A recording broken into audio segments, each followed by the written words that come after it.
नमस्कार. 23 मे 2026च्या चालू घडामोडींच्या सविस्तर विश्लेषणामध्ये आपलं खूप खूप स्वागत आहे. वेळ न दवडता थेट आजच्या महत्त्वाच्या बातम्यांकडे वळूया, कारण आज बरीच महत्त्वाची आणि परीक्षेच्या दृष्टीने एकदम गेम चेंजिंग ठरू शकणारी माहिती आपल्याला कव्हर करायची आहे. तर आजचं आपलं हे विश्लेषण 5 महत्त्वाच्या टप्प्यांत असणार आहे.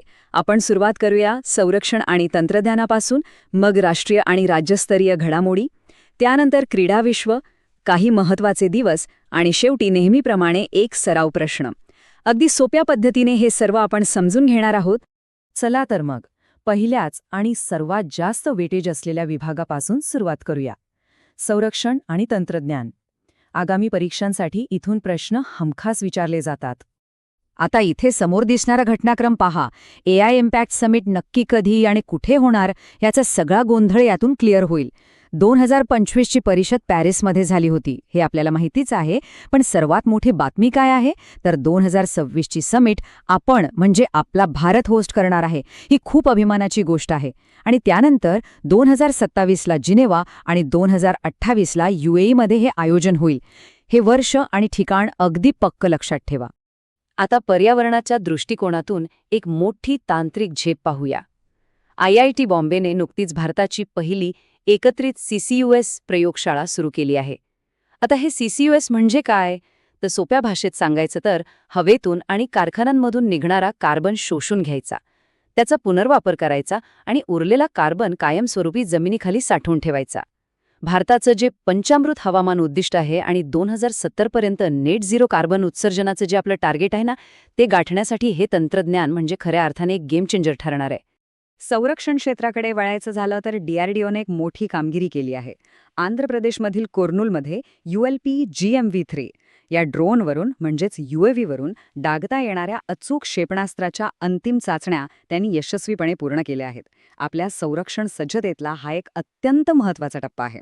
बरं, DRDOचा विषय निघालाच आहे, तर पटकन आठवून पहा बरं, DRDOचा फुल फॉर्म आणि सध्याचे अध्यक्ष कोण आहेत. अशा छोट्या छोट्या गोष्टींची उजळणी करत राहणं खूप गरजेचं असतं.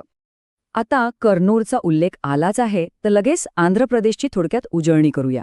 या राज्याची स्थापना 1 नोव्हेंबर 1953ला झाली. मुख्यमंत्री N चंद्रबाबू नायडू आणि राज्यपाल S अब्दुल नझीर आहेत. इथे व्यंकटेश्वरा, पापीकोंडा आणि राजीव गांधी ही अतिशय महत्त्वाची राष्ट्रीय उद्याने आहेत.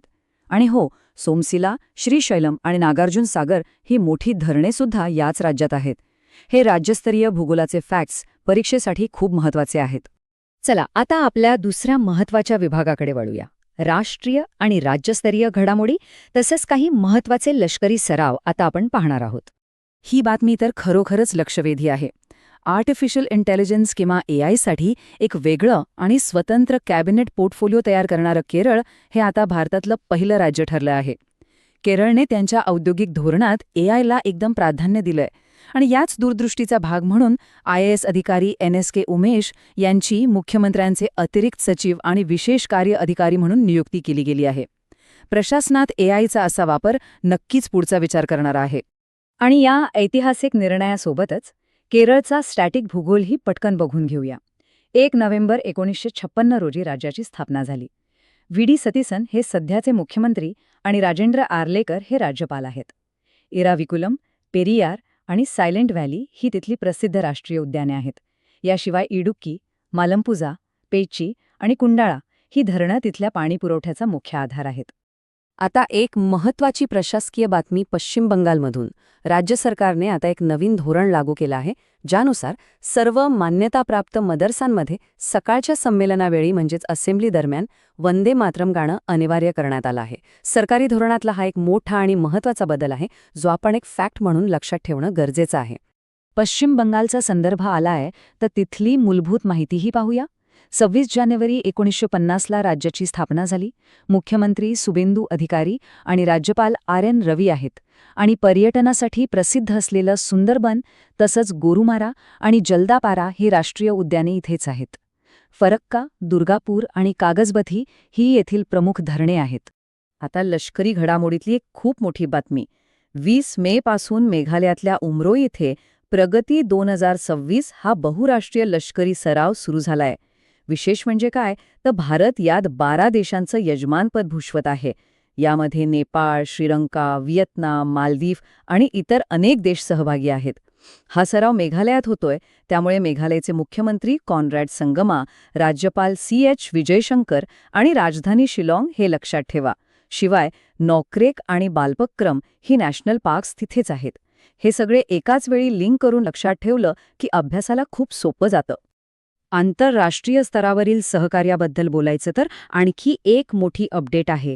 भारत आणि इटली या 2 देशांनी मिळून नवी दिल्लीमध्ये इनोव्हेट इंडिया नावाचं एक नवीन इनोव्हेशन आणि टॅलेंट हब स्थापन करण्याची घोषणा केली आहे. दोन्ही देशांमधली तंत्रज्ञान आणि बुद्धिमत्तेची देवाणघेवाण वाढवण्यासाठी हे एक उत्तम पाऊल आहे. चला आता थोडा ट्रॅक बदलूया आणि वळूया आपल्या सर्वांच्या आवडीच्या आणि अतिशय गतिमान अशा क्रीडा विश्वाकडे. इथे काही मोठे विजय आहेत आणि काही थोडे वादग्रस्त विषयही आहेत. नुकतीच साताऱ्यातल्या छत्रपती शाहू स्टेडियमवर 52वे हिंद केसरी कुस्ती स्पर्धा 2026 खूप मोठ्या उत्साहात पार पडली. इथे ही नावे अगदी पक्की लक्षात ठेवा. सोलापूरचे महेंद्र गायकवाड हे पुरुष हिंद केसरी ठरले आहेत, तर हरियाणाच्या काजल डोचक यांनी महिला हिंद केसरीचा खिताब पटकावला आहे. हे दोन्ही विजेते आगामी परीक्षांच्या दृष्टीने खूप महत्त्वाचे आहेत. क्रीडा विश्वातली आणखी एक बातमी आहे जी थोडी निराशाजनक आहे, पण परीक्षेसाठी तितकीच महत्त्वाची आहे. नाडाने म्हणजेच राष्ट्रीय उत्तेजक द्रव्य विरोधी संस्थेने धावपटू अंकित आणि जयेश पाटील या दोघांवर 3 वर्षांची बंदी घातली आहे. का? तर त्यांच्या डोपिंग टेस्टमध्ये मेल्डोनियम नावाचा बॅन केलेला पदार्थ सापडला. आता परीक्षेला नेमका हाच प्रश्न येऊ शकतो की तो पदार्थ कोणता होता? तर लक्षात ठेवा, मेल्डोनियम. आता आपण वळूया आपल्या पुढच्या विभागाकडे. इथे आपण काही महत्त्वाचे दिवस आणि भूगोलातला एक अत्यंत आश्चर्यकारक फॅक्ट पाहणार आहोत. आता इथे सर्वात मनोरंजक गोष्ट काय आहे माहितीये? मोजमापाचं शास्त्र थेट सरकारी धोरणांशी कसं जोडले हे इथे पाहायला मिळतं. दरवर्षी 20 मेला जागतिक मेट्रोलॉजी दिवस असतो आणि 2026ची थीम अतिशय सुंदर आहे, metrology building trust in policy making. विज्ञान आणि दैनंदिन आयुष्यातील अचूक मोजमाप धोरण ठरवताना किती महत्त्वाचं असतं हेच यातून दिसून येतं. आता मे महिन्यातल्या काही अत्यंत महत्त्वाच्या दिवसांचीही पहिली यादी पाहूया. 1 मेला असतो आंतरराष्ट्रीय कामगार दिवस, आपला महाराष्ट्र आणि गुजरात राज्य दिवस. त्यानंतर 3 मेला जागतिक पत्रकार स्वातंत्र्य दिवस, 11 मेला राष्ट्रीय तंत्रज्ञान दिवस आणि 14 मेला जागतिक स्थलांतरित पक्षी दिवस. ही यादी मोठी आहे, मला मान्य आहे, पण तुम्ही याचा स्क्रीनशॉट नक्की काढून ठेवा, कारण यातला एखादा दिवस परीक्षेला हमखास विचारला जातोच. आणि हा आहे याच यादीचा दुसरा भाग. 15 मेला कुटुंबाचा आंतरराष्ट्रीय दिवस असतो. 17 मे रोजी जागतिक दूरसंचार दिवस, 21 मेला दहशतवाद विरोधी दिवस आणि 22 मेला जैविक विविधतेसाठी आंतरराष्ट्रीय दिवस. महिन्याच्या शेवटी म्हणजे 31 मेला तंबाखू विरोधी दिवस आणि पुण्यश्लोक अहिल्याबाई होळकर जयंती असते. हे सगळे दिवस असे एकत्र एका जागी लिहून काढले ना की रिव्हिजन करायला एकदम सोपं जातं. बरं, जाता जाता भूगोलातलं एक अतिशय आश्चर्यकारक फॅक्ट सांगतो. रॉस आईस शेल्फबद्दल तुम्ही ऐकलं असेलच. हा भाग अंटार्क्टिकामध्ये आहे. याचं वैशिष्ट्य काय? तर एवढ्या अतिथंड आणि गोठवणाऱ्या बर्फाखाली सुद्धा इथं सूक्ष्म जीवांचा एक संपूर्ण जिवंत समुदाय अस्तित्वात आहे. निसर्गाची ही किमया खरोखरच थक्क करणारी आहे, नाही का? आणि आता वेळ झाली आहे आजच्या आपल्या सर्वात महत्त्वाच्या भागाची, सराव प्रश्नाची.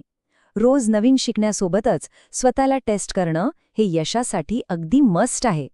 तर आजचा प्रश्न असा आहे, पंतप्रधान नरेंद्र मोदी यांना नुकतंच royal order of the polar star म्हणजेच डिग्री कमांडर ग्रँड क्रॉस या पुरस्काराने सन्मानित करण्यात आलं आहे. हा कोणत्या देशाचा सर्वोच्च सन्मान आहे? तुमचे पर्याय आहेत A Norway, B Argentina, C Sweden की D जपान. जरा विचार करा आणि तुम्हाला जे योग्य उत्तर वाटतंय ते लगेच कमेंट्समध्ये सांगा. उत्तर चुकलं तरी चालेल, पण प्रयत्न नक्की करा. उद्याच्या विश्लेषणामध्ये आपण याचं अचूक उत्तर पाहूच. तोपर्यंत अभ्यासात सातत्य ठेवा आणि नवनवीन गोष्टी शिकत रहा. भेटूया पुढच्या सविस्तर विश्लेषणामध्ये.